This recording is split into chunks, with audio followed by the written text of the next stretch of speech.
Hello, my most amazing artists, and welcome to art class. Today we are going to be working on making some little model magic pumpkins.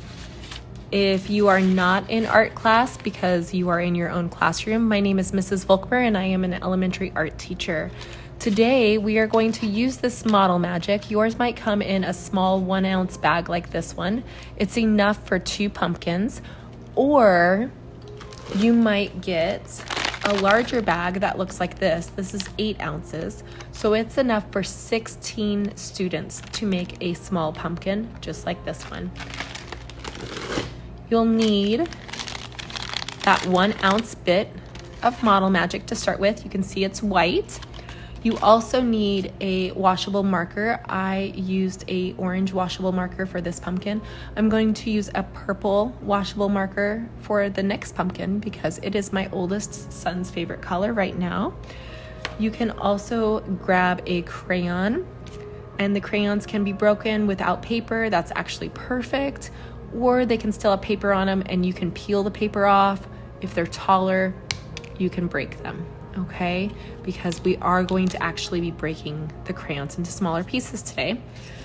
Then you need a piece of cardboard. We're going to be using the side of the cardboard to make these lines inside of our pumpkin.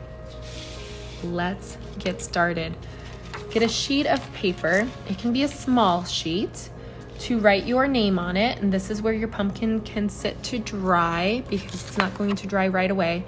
If you need to take these from your classroom, perhaps your teacher's going to send them home with you, you can carry the pumpkin. It will kind of stick to the paper there.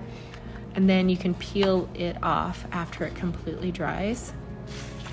So we're gonna write our name. Mrs. Volkmer, you write your name, because I doubt that you have the same name as I do. I'm writing my name there. Now we're going to take our model magic piece and we're actually going to color it with our washable marker. If you use your crayon, it will not work. You need to use the marker. Once you color as much as you can, it might get on your hands, by the way, but it's called a washable marker for a reason. We're going to fold it into itself, add some more color. Okay, some markers have more ink or saturation in them than others. One of the reasons I like Mr. Sketch markers is because they have lots of saturation in them, lots of color. However, if you're using something like Crayola, you might just, add more color to it as you mix it, and that's okay too.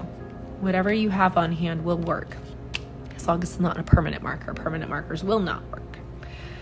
So let's go ahead and fold our model magic over and over again. Then you're gonna start to see that whatever color you chose, if you chose green or blue or purple like I did, it's starting to work its way through all of the white. You can pull it like slime and push it back together like Play-Doh. Okay, once you have it as mixed as you would like it to be, you can either choose to add more color to it by just simply coloring it on it again with a marker. If you use more than one color marker, you might be able to mix colors. Like if you used a red and a yellow marker, you would make orange. So I'm going to mix that one more time. And now I'm ready to make my pumpkin. Okay, I have the color I want it to be. I'm going to roll it between my hands in the palm of my hand, rolling it into a sphere, which is a 3-dimensional circle. Once I have my sphere, I'm going to take my thumb and my fingers and carefully hold my sphere. Once I have it in one of my hands and I'm holding it, I'm going to use the side of my cardboard and make ridges all along my pumpkin. Just like that. Make ridges. Try not to push really hard when you're holding your pumpkin because you don't want to squish it. However, if you do squish it, it's okay because you can smash this back up and work with it again. It's pretty forgiving. After about an hour or so, you wouldn't be able to do that because it will break. It's going to dry, kind of like clay dries. But you've got some time to work with it. Okay, so I like my pumpkin. I'm going to put it on my paper. I'm going to take one of my crayons. I think I like this lighter crayon. And I'm going to push it into the center of my pumpkin. I am holding the bottom of the paper to kind of give it some stability. Push it into the center, and there we go. You have your pumpkin. Just stick it right back on your paper so you can carefully take it home if you are taking it home, or leave it in the classroom to dry for a day.